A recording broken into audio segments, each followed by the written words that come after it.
चाचा ने चाची को चांदनी रात में चांदी के चम्मच से चटनी चटाई। यानी कि अगर इसको आप लिखेंगे तो इसमें देख रहे हैं कि केवल च वर्ड बार बार आ रहा है। हेलो फ्रेंड्स, आप सभी का वेलकम है हमारे आज की इस न्यू वीडियो में। आज की इस वीडियो में हम लोग का टॉपिक है, देखिए, अलंकार। हिंदी में बहुत ही इंपॉर्टेंट हिंदी व्याकरण का टॉपिक है अलंकार। अलंकार क्या होता है, आखिर अलंकार है क्या, इसके भेद क्या होते हैं। इस वीडियो में मैं आप सब ये सब क्लियर होंगे कि अलंकार क्या होता है, इनके भेद क्या होते हैं, और इनके भेद के बारे में भी आपको बताया जाएगा। तो सबसे पहले देखिए, हमारा टॉपिक है अलंकार की परिभाषा क्या होती है। तो अलंकार की परिभाषा, चलिए हम लोग शुरू करते हैं, देखते हैं अलंकार की परिभाषा क्या होती है। तो सबसे पहले हम लिखेंगे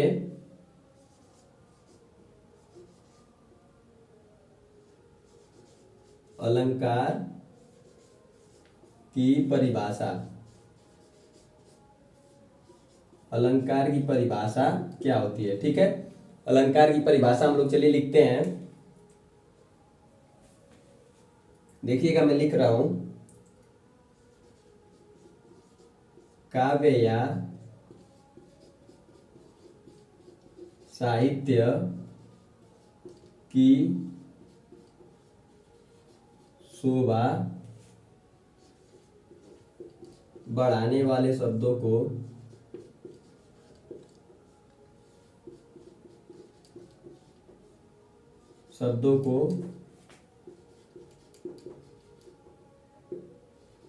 अलंकार कहते हैं।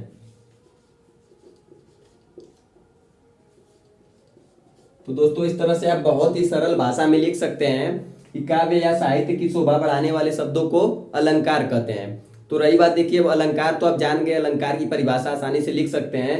अब अलंकार के जो भेद होते हैं उनके बारे में हम लोग बात करेंगे कि अलंकार के कितने भेद होते हैं। तो दोस्तों, मैं बता दूं आपको, अलंकार के भेद 3 होते हैं, ठीक है।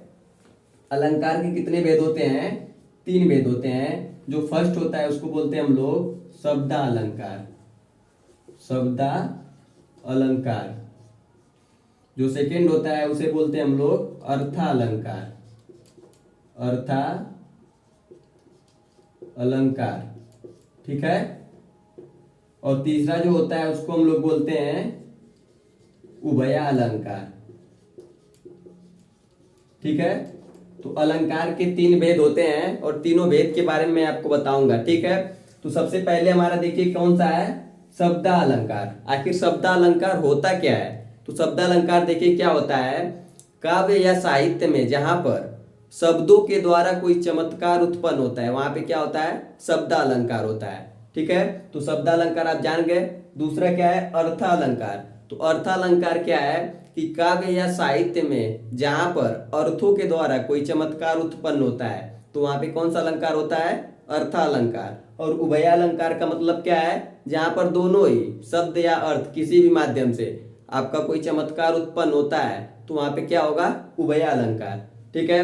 तो ये देखिए, तो 3 ये जो है ये मूल अलंकार के भेद हैं। तो फ्रेंड्स देखिए, जो अलंकार के मूल भेद होते हैं 3, शब्दालंकार, अर्थालंकार और उभयालंकार, ये तीनों आप जाने हैं और इनकी परिभाषाएं जाने हैं।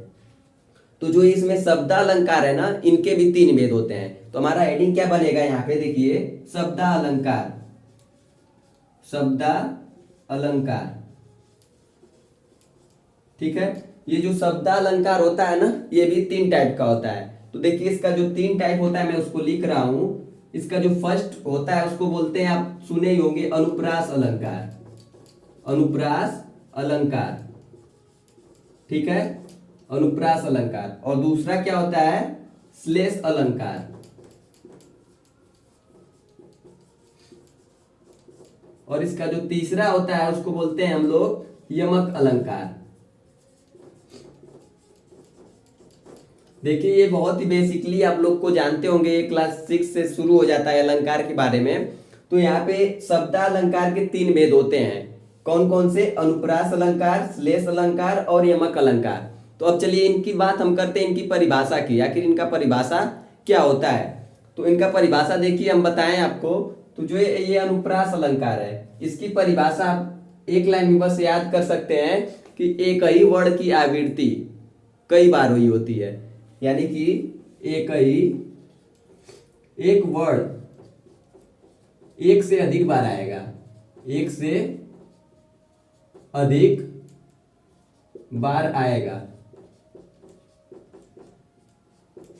इस तरह से आप इसको याद कर सकते हैं कि अनुप्रास अलंकार क्या होता है, कि इसमें एक ही वर्ड यानी कि एक ही जो अक्षर होती है एक से अधिक बार आएगी। जैसे आप लोग एक बहुत ही नॉर्मल सा एग्जाम्पल सुने होंगे, चाचा ने चाची को चांदनी रात में चांदी के चम्मच से चटनी चटाई। यानी कि अगर इसको आप लिखेंगे तो इसमें देख रहे हैं कि केवल च वर्ड बार बार आ रहा है। ठीक है, तो इसमें कौन सा अलंकार होगा? अनुप्रास अलंकार। ठीक है, दूसरा क्या है हमारा, देखिए श्लेष अलंकार। तो यहाँ पे देखिए दोस्तों, मैं बता दूं जो ये श्लेष दिया है, इस श्लेष शब्द का अर्थ क्या होता है? श्लेष का मतलब होता है चिपका हुआ। ठीक है, यानी कि चिपका हुआ, एक ही शब्द से कई अर्थ चिपके होंगे। तो इसको आप क्या लिखेंगे?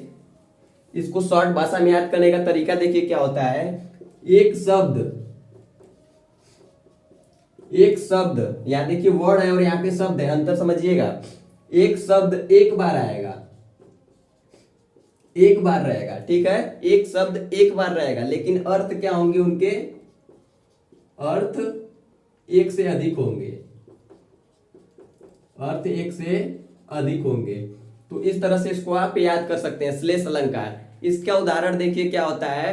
चरण धरत चिंता करत चितवत चारऊ और सुबरन को खोजत फिरत कवि व बेचारी चोर। देखिए इस जो मैं आपको उदाहरण बताया हूं उसमें सुवरन शब्द आया है। सुवरन मतलब देखिए इसका अर्थ तीन निकलेगा, कवि व बेचारी और चोर के साथ। कवि के साथ सुवरन का अर्थ होता है सुंदर वर्ड। ठीक है, कवि के बाद क्या है? वे बेचारी।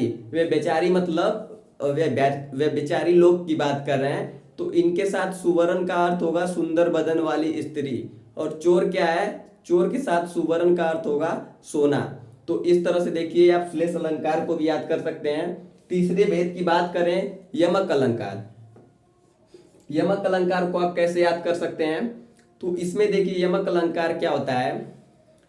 काव्य या साहित्य में एक ही शब्द एक से अधिक बार आएगा और उनके अर्थ भी अलग अलग होंगे, तो वहां पे कौन सा अलंकार होगा? यमक अलंकार। तो इसको आप कैसे याद करेंगे? एक शब्द एक से अधिक बार आएगा और अर्थ भी क्या होंगे? एक से अधिक। यानी कि वो जितनी बार आएगा उसके अर्थ भी उतनी बार अलग अलग होंगे। जैसे कि देखिए इसका एग्जाम्पल मैं बताता हूं, बहुत ही फेमस एग्जाम्पल है। कनक कनक ते सौगुनी मादकता अधिकाय, या खाए बौराय जग व पाए बौराय। यानी कि यहाँ पे देख रहे हैं इस जो उदाहरण में कनक शब्द है दो बार आया है। ठीक है, तो इसमें जो पहले कनक का अर्थ है देखिएगा, उसका अर्थ है सोना। सोना आप जानते ही होंगे। तो इसमें बोला गया है कनक कनकते सौगुनी मादकता अधिकाय, या पाए बौराय जग व खाए बौराय। तो यानी कि सोना को अगर आदमी अधिक पा जाता है तो बौरा जाता है, यानी पागल हो जाता है। ठीक है, दूसरे कनक का अर्थ है धतूरा। धतूरा सुने ही होंगे। तो अगर धतूरे को भी कोई आदमी अधिक खा लेता है तो वो भी पागलों जैसा व्यवहार करने लगता है। तो यहाँ पे देख रहे हैं कि कनक कनक शब्द एक ही है, एक से अधिक बार आया है और अर्थ भी एक से अधिक है। तो यहाँ पे कौन सा अलंकार है हमारा? यमक अलंकार। ठीक है, तो आशा करता हूं इस तरह से आपको अलंकार बहुत अच्छे से समझ में आया होगा।